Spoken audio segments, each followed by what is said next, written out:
Hello दोस्तों, राम राम। दोस्तों, हाल ही में दो बड़ी कॉमेडी फिल्म्स के ट्रेलर आए जो देखने के बाद मुझे अच्छा लगा बुरा लगा ये तो बात की बात है, लेकिन मुझे 2005 से 10 का वो टाइम याद आ गया। आपको भी याद दिलाता हूँ। धमाल, गोलमाल, चुप चुप के, भागम भाग, हलचल, हंगामा, गरम मसाला, माला माल वीकली, भूल Bhulaiyaa, welcome and the list goes on. ये सारी फिल्में जिनके मैंने नाम लिए, जब मैं नाम ले रहा था तो आपको इनका एक ना एक डायलॉग को याद आ गया होगा, कोई संदर्भ याद आ गया होगा, कोई कैरेक्टर आंखों के आगे एकदम आ गया होगा, कोई सीन याद आ गया होगा। और सबसे जहरीली चीज जो हम आज भी यूज कर रहे हैं, इन सभी फिल्मों में से किसी ना किसी का कोई मीम या मीम टेम्पलेट आपको याद आ गया होगा। एक बात बता दूं कि इन्हीं फिल्मों के जिनके आप मीम्स आज भी एंजॉय कर रहे हैं, ये सारी फिल्में कम से कम 15 और ज्यादा से ज्यादा 20 साल पुरानी हैं। थोड़ा सा बूढ़ा फील हुआ होगा ये सुन के। फिर भी हम सब जब इनका नाम लेते हैं तो कोई ना कोई सीन या खास तौर पे मीम टेम्पलेट हमारे दिमाग में आ जाता है। एक और मजेदार बात, इनमें से अधिकतर फिल्में रीमेक्स थी, कॉपीज थी, या तो हॉलीवुड फिल्मों की या किसी साउथ इंडियन फिल्म की या किसी और लैंग्वेज की किसी आइकॉनिक फिल्म की। लेकिन फिर भी आज भी अगर हम उन्हें देखते हैं तो देखकर हंसी आती है। कोई तो कारण होगा। अब मैं कुछ और फिल्मों के नाम लेता हूं। हंगामा 2, भूल भुलैया 3, टोटल धमाल, भूत बंगला, हाउसफुल 4, 5, 6 जो भी आई है मुझे नहीं पता। इनमें से किसी का भी नाम सुनकर क्या आप एक भी डायलॉग मुझे बता सकते हैं, या कोई मीम टेम्पलेट आपको अगर याद आया हो? अगर याद आया हो तो प्लीज कमेंट कर देना। आप कहोगे कि भाई मीम टेम्पलेट या कोई पॉपुलर डायलॉग तो तब पॉपुलर होता है कि जब पुराना हो जाए, यानी कि कल्ट बन जाए। ठीक है, मान लेते हैं। अगर यही लॉजिक लगाना है तो केवल एक फिल्म का नाम लूंगा और साल का सबसे बड़ा मीम टेम्पलेट आपके दिमाग में आ जाएगा। धुरंधर। आया टेम्पलेट की याद आई तुझे जस्सी? हैं? अब आप कह दोगे धुरंधर तो एक्सेप्शन है भाई, वो इतनी तगड़ी कल्ट बन गई थी। नहीं, धुरंधर एक्सेप्शन नहीं है। एक और नाम लेता हूं, पंचायत। सीजन 1 सीजन 2 के प्रधान जी का हाई ससुर हो, या फिर लेटेस्ट पंचायत के सीजन के विधायक जी का अरे बाप रे बाप, सबको अचानक याद आ जाता है। कैसे, क्यों हो रहा है ये? क्या गायब हो रहा है इन नई फिल्मों से, या मैं मेनली कहूं तो नई हिंदी कॉमेडी फिल्मों से? कुछ ना कुछ तो कमी रह जा रही है ना, कि ये वो लेवल टच नहीं कर पा रही हैं जो 2005-10 की कॉमेडी फिल्म्स कर रही थी, कि उनका एक एक डायलॉग आज भी याद है, पर इनका एक डायलॉग, एक मीम टेम्पलेट भी हमारे पास नहीं है। इस वीडियो में इसी को लेकर के 4 या 5 कारण बताऊंगा, अलग अलग लेवल पे कहां गड़बड़ी हो रही है, खास करके कॉमेडी फिल्म्स में ही, और खास तौर पे सीक्वल्स में। वैसे हम इनको सीक्वल कह दे रहे हैं और इंडस्ट्री हमें मूर्ख बना रही है। टेक्निकली ये सब सीक्वल्स नहीं है, इस पर भी थोड़ी सी रोशनी डालेंगे। तो अगर आप इस चैनल पे पहली बार आए हो तो कृपया करके चैनल सब्सक्राइब कर दीजिएगा, और अगर वीडियो अच्छी लगे तो अकेले ना देखें, वीडियो शेयर करें और लाइक जरूर छोड़ें। तो सबसे पहले मूल प्रॉब्लम की बात करते हैं कि भाई स्क्रिप्ट में ही प्रॉब्लम है। हाँ, थोड़ी शुरुआत वहीं से हो जाती है। मीमिफिकेशन ऑफ स्क्रिप्टिंग जो हो रहा है, जैसा कि मैंने बताया, हाल ही में मैंने 2 ट्रेलर देखे, वेलकम टू द जंगल और धमाल 4। मुझे दोनों ट्रेलर्स का एक भी मूवमेंट याद नहीं है। अब ये मूवमेंट क्या होता है? साल की सबसे बड़ी फिल्म धुरंधर का ही एग्जांपल ले लूं तो पूरा ट्रेलर एक तरफ, गाना एक तरफ, और मेजर इकबाल का 2 सेकंड का बोल बेटा एक तरफ। बोल बेटा, इसे कहते हैं मूवमेंट। इसी तरह मुझे इन 2 ट्रेलर्स का कोई मूवमेंट याद नहीं है। क्यों नहीं है? सबसे पहला कारण आप ये जान लीजिए कि पूरे ट्रेलर में कोई भी अच्छा या फनी डायलॉग था ही नहीं। कॉमेडी फिल्म्स में पंचेज ही नहीं लिखे जा रहे हैं, अच्छे डायलॉग्स गायब हो गए हैं। क्यों? Lazy writing. वही कारण, मीमिफिकेशन ऑफ स्क्रिप्ट। मीम्स पर डिपेंडेंसी बढ़ती जा रही है, पुराने डायलॉग्स पर आपकी डिपेंडेंसी बढ़ती जा रही है। अक्षय कुमार हो या अजय देवगन, सब अपनी ही पुरानी फिल्मों के हिट डायलॉग्स रिपीट करने में लगे हुए हैं। मंदिर का घंटा समझ ही रखा है, जब भी आता है बजा के चला जाता है। नहीं दबाना था। बहन डर गई। कुछ नया नहीं लिखा जा रहा, पुराने ही मीम्स, वही टेम्पलेट, यहां तक कि मीम्स के म्यूजिक यानी कि साउंड इफेक्ट तक ट्रेलर में डाले जा रहे हैं, यानी कि फिल्मों में भी डाले जा रहे हैं। प्रोसेस क्या होता था, या हम ये कह लें कि पहले क्या होता था? फिल्म आती थी जिसमें अच्छे डायलॉग्स लिखे होते थे, फिर वो डायलॉग्स याद रह जाते थे, फिर उनके मीम्स बनते थे। जैसा कि मैंने शुरू में बोला, 20-20 साल पुराने फिल्म्स के डायलॉग्स और मीम्स हम आज तक यूज कर रहे हैं।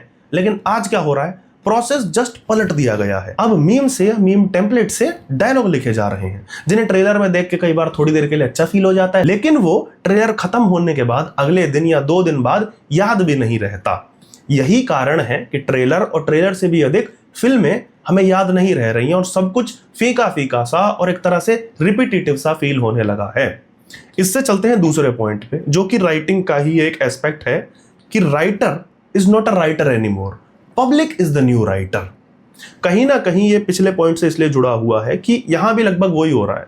राइटर अपने दिमाग से चीजें नहीं लिख रहा, वो पब्लिक का दिमाग बन के सोचने की कोशिश कर रहे हैं कि पब्लिक क्या चाहती है, पब्लिक को ये सुन के कैसा लगेगा, क्या सीटी निकलेगी या नहीं। राइटर ये बात अपने दिमाग में पहले ही सोच ले रहा है।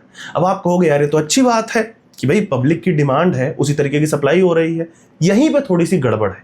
पब्लिक कंज्यूमर है, लेखक एक प्रोवाइडर है। उसे पब्लिक के टेस्ट का ध्यान जरूर रखना चाहिए, लेकिन उसे पब्लिक के दिमाग को पढ़कर प्रोवाइड करने की कोशिश बंद कर देनी चाहिए। राइटर को लगता है कि हमने जनता के दिमाग को कैप्चर कर लिया, 10 साल पहले लोग इस पे हंस रहे थे तो अब भी हंस लेंगे। ऐसा नहीं होता। कई बार जनता खुद भी नहीं जानती कि उन्हें क्या चाहिए, उन्हें क्या अच्छा लग जाता है, और कई बार राइटर भी ये नहीं जानता कि उसका लिखा हुआ क्या हिट कर जाएगा, जनता को पसंद आ जाएगा। वो कुछ चीज सोच रहा होता है कि ये बहुत चलेगी, वो नहीं चलती, लेकिन कोई रैंडम सा लिखा हुआ डायलॉग चल जाता है। इसको भी मैं एग्जांपल लेकर के बताता हूं। धुरंधर फिल्म में ही जो हमारे मेन कैरेक्टर्स थे, माधवन का सान्याल का कैरेक्टर हो गया या हमजा का कैरेक्टर था, डकैत, सबके डायलॉग शानदार लिखे गए थे, एक से एक तगड़ा डायलॉग जो कि टैटू कराने लायक था।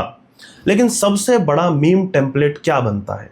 4 घंटे की फिल्म में मुश्किल से 15 मिनट का स्क्रीन टाइम और मुश्किल से 15 डायलॉग्स वाला पिंदा का कैरेक्टर और उसका एक संवाद। घर की याद नहीं आई तुझे जस्सी? जैसा कि मैंने कहा, ऐसा नहीं है कि बाकी डायलॉग्स हिट नहीं हुए या बाकी कैरेक्टर्स के डायलॉग्स अच्छे नहीं लिखे हुए थे, लेकिन उस टाइम पे, उस मोमेंट पे पब्लिक को वो चीज हिट कर गई। ना तो ये बात लेखक ने सोची होगी और ना ही पब्लिक ने जान करके ये किया, बस हो गया। And that's how iconic meme templates और cult dialogues are created। ऐसे ही अपने आप हो जाता है। और ये केवल एक एग्जांपल या एक्सेप्शन नहीं है। आप कह दोगे कि भाई धुरंधर तो इतनी तगड़ी कल्ट है इसलिए तो इसका एग्जांपल दे रहा है। नहीं, उसी टाइम से यानी कि 2005-10 के दौर से एक फिल्म उठा लेता हूं।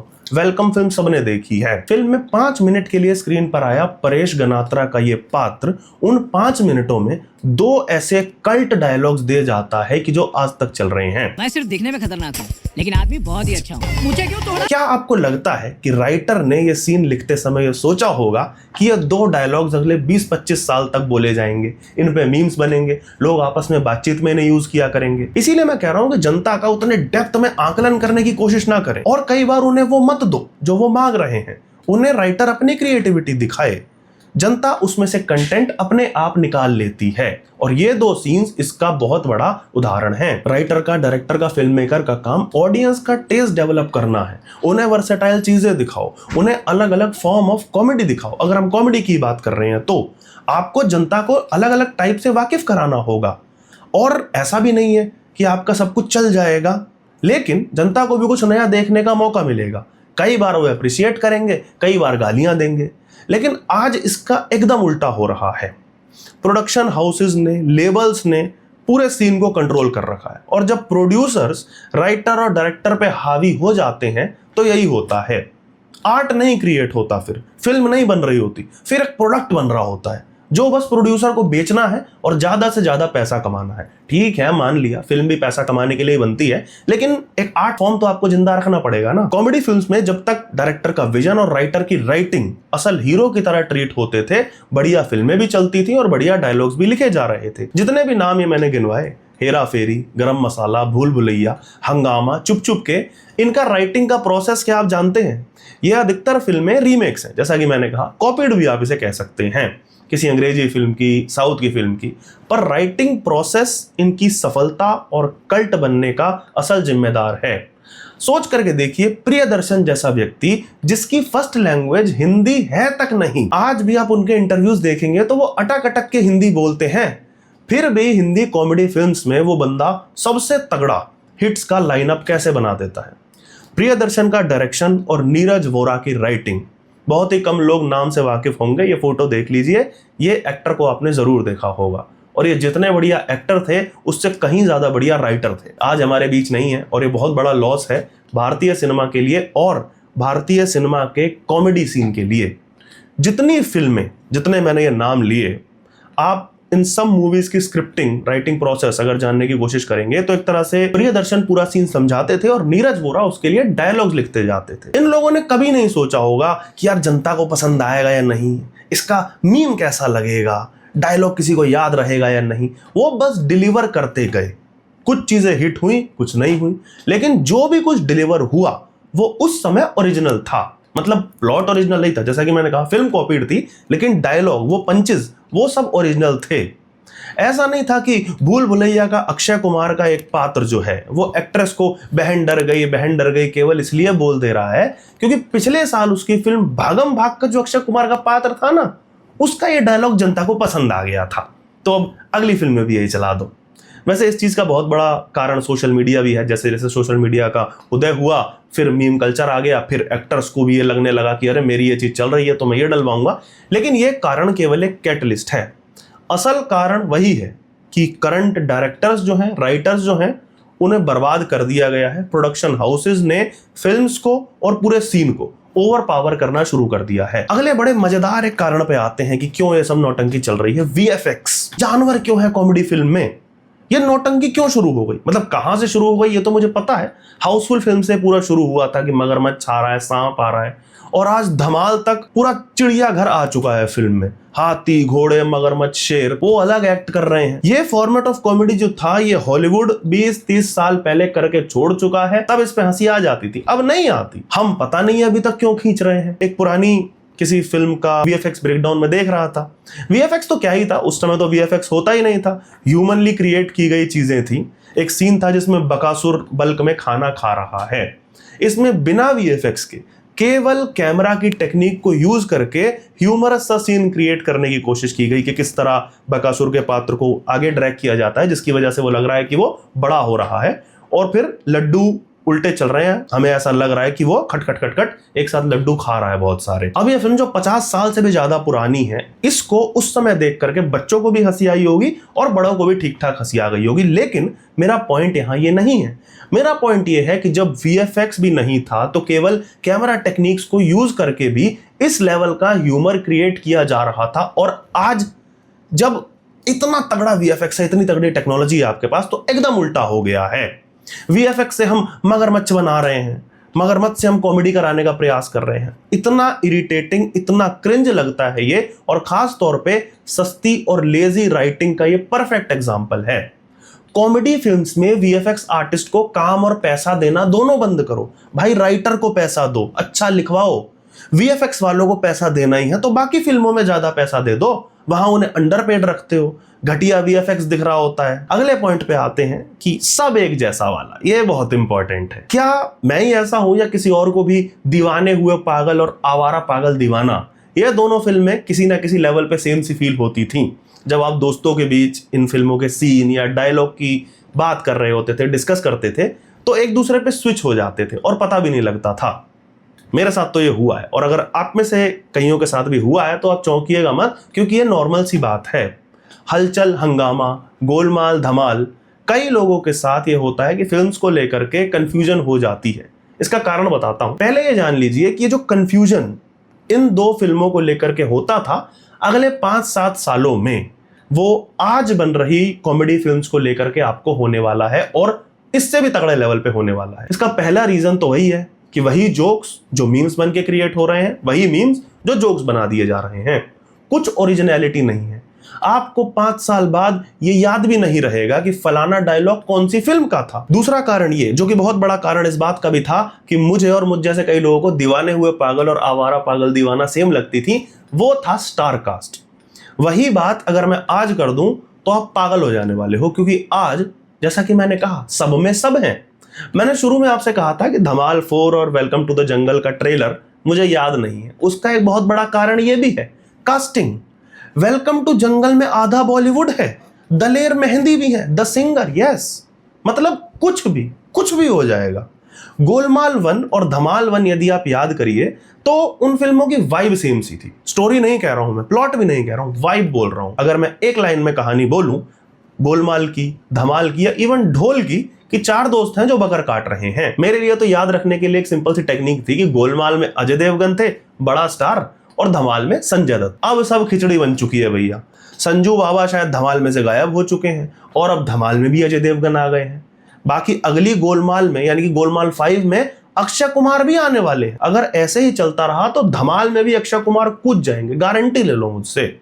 और इसका कारण बहुत सरल है जो कि आगे बताऊंगा, पर पहले इस क्वेश्चन का कोई आंसर करो कि ये क्या चल रहा है और क्यों चल रहा है। कैरेक्टर्स की अपनी यूनिकनेस कहीं खो गई है। केवल गोलमाल के तुषार कपूर का पात्र जो कि गूंगा है और धमाल के जावेद जाफरी जो कि काइंड ऑफ दिमाग से पैदल से हैं, ये दो कैरेक्टर्स बिल्कुल वैसे ही बचे हैं जो कि ओरिजिनल यानी कि पहली फिल्म में थे। बाकी कौन क्या बन चुका है, क्या ऐड हो गया है, क्या भांग धतूरा उड़ रहा है, मगरमच्छ, शेर, कमोडो ड्रैगन सब आ गए हैं फिल्म में और असल पात्रों की ओरिजिनलिटी गायब हो चुकी है। जैसा कि मैंने शुरू में कहा था कि धमाल जैसी फिल्म जिसके सीन्स तक कई बाहर की फिल्म से कॉपीड थे फ्रेम बाय फ्रेम, वो तब भी हंसा देती थी। क्यों भाई? क्योंकि कैरेक्टर्स तो कम से कम ओरिजिनल थे, उनकी यूनिकनेस तो थी। रितेश देशमुख वाला पात्र अगर किसी तरह से कोई डायलॉग बोल रहा है तो वो वैसे ही बोल रहा है पूरे में। एक बमन है जो सीटी ही बजा रहा है, ये सब लिखा गया था ना पेपर पे। सबकी एक्टिंग अलग अलग पता लगती थी जो कि अब पूरा गायब हो गया है। इतने ज्यादा पात्र हैं कि कुछ को छोड़ करके बाकी सब एक जैसे लग रहे हैं। अब इसका टेक्निकल कारण जान लीजिए भैया कि हर फ्रेंचाइजी में ऐसे बड़े स्टार, खासतौर पे अजय देवगन या अक्षय कुमार जैसे एक्टर्स क्यों घुस रहे हैं। इसका कारण है प्रोडक्शन हाउस।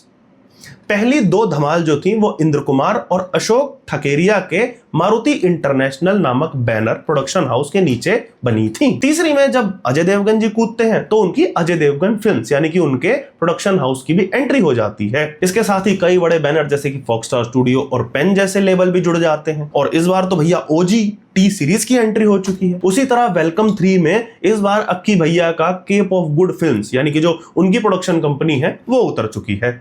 और जहां तक मुझे उम्मीद है अगली गोलमाल 5 में अजय देवगन भाई की और अक्षय कुमार जी की दोनों की प्रोडक्शन हाउस उतर चुकी होगी।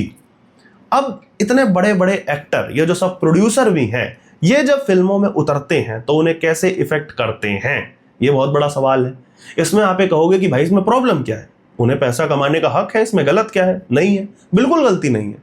गलत ये नहीं है कि प्रोड्यूसर या प्रोडक्शन हाउस या लेबल बढ़ रहे हैं, गलत ये है कि हमें पता है कि बॉलीवुड इंडस्ट्री जो है ना काम कैसे करती है। एक्टर जब तक वो एक्टर होता है ज्यादा चू चपाड़ नहीं करता, जो स्क्रिप्ट मिलती है उसे प्रॉपरली याद करता है, अपने रोल में थोड़ा डूबता है, एक्ट करता है, डायरेक्टर की बात मानता है क्योंकि उसे उसी का पैसा मिला है, डायरेक्टर को डायरेक्शन का और एक्टर को एक्टिंग करने का।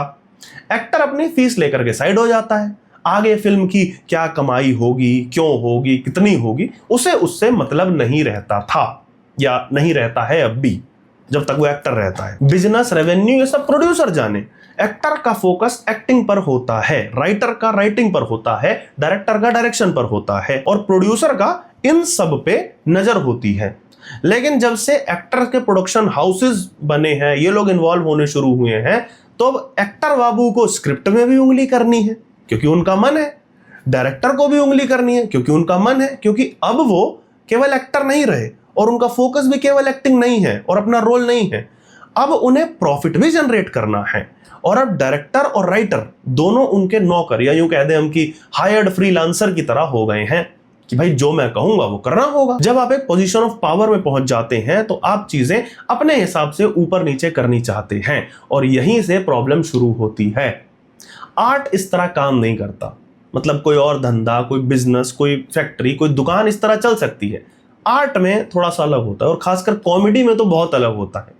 धमाल, गोलमाल, चुप चुप के, हंगामा, वेलकम, हेरा फेरी जैसी कल्ट्स तब बनती हैं जब कोई एक भाषा ठीक से न जानने वाला प्रियदर्शन भी उस भाषा में फिल्म बनाता है और किसी नीरज वोरा पे ये विश्वास जताता है कि भाई ये लिख लेगा। और प्रियदर्शन ही नहीं, कई ऐसे डायरेक्टर हैं जिनके डायरेक्टर राइटर कॉम्बो, जिन्होंने स्क्रिप्ट लिखी, उस स्क्रिप्ट में ऐसी जान डाली कि हमारे कैरेक्टर्स दिखते हैं, ओरिजिनलिटी दिखती है, यूनिक पात्र दिखते हैं और तभी वो फिल्में उस लेवल की बनती हैं। उनके डायलॉग्स याद रहते हैं। इस वीडियो का सार यदि आप अंतिम एक वाक्य में समझिए तो ये याद रखिए कि क्लासिक कॉमेडी सिनेमा का दौर उसी को कहेंगे जब बोलने वाले पात्रों के डायलॉग्स याद रखना तो बहुत छोटी सी बात है, उस दौर के गूंगे पात्रों के ए ई आ ओ माया ओ और जब्बा जब्बा तक आपको याद है? वैसे चुप चुप के फिल्म में शाहिद कपूर के पात्र का नाम जब्बा नहीं था। जिसको असल नाम याद हो वो कमेंट कर देना, और जिसको जब्बा याद हो वो भी बताना।